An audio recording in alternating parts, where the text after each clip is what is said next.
สวัสดีครับรถไถไอทุยครับ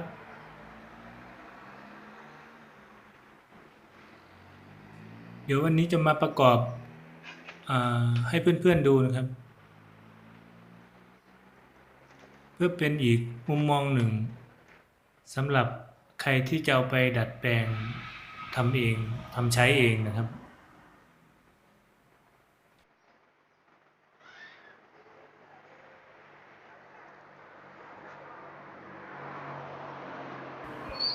อันนี้เป็นระบบ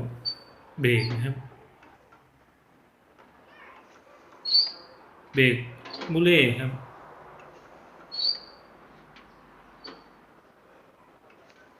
เบรกง่ายครับ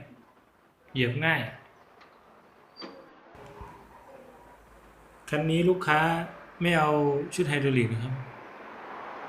ด้านหลังก็จะเป็นเหมือนของเดินตามทั่วไปครับไม่มีชุดยกหางไถนะครับอันนี้เป็นชุดคานหน้าครับรอประกอบล้อหน้า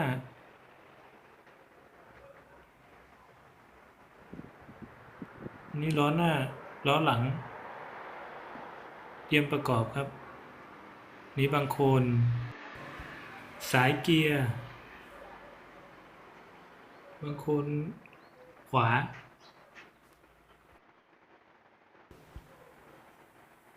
เดี๋ยวเรามาเริ่มประกอบกันเลยนะครับ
เสร็จเรียบร้อยครับสำหรับการประกอบรถไถทุยแต่หลังคาผมไม่ได้ถ่ายไว้นะครับเลยไม่ได้ลงให้ดู แต่ก็ประกอบไม่ยากครับหลังคาคันนี้ของลูกค้าจากสุพรรณบุรีนะลูกค้ามีเครื่องอยู่แล้วครับยกเครื่องใส่ก็ใช้ได้เลยรอลูกค้าเอาเครื่องมาก่อนถึงจะยกถึงจะประกอบเครื่องนะครับ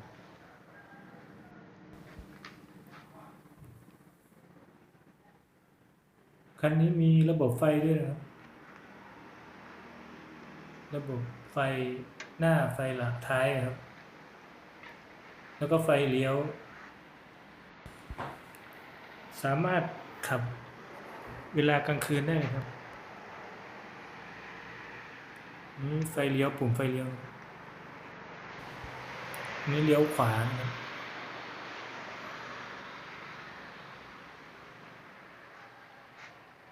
ขวาฝั่งนี้เลี้ยวซ้าย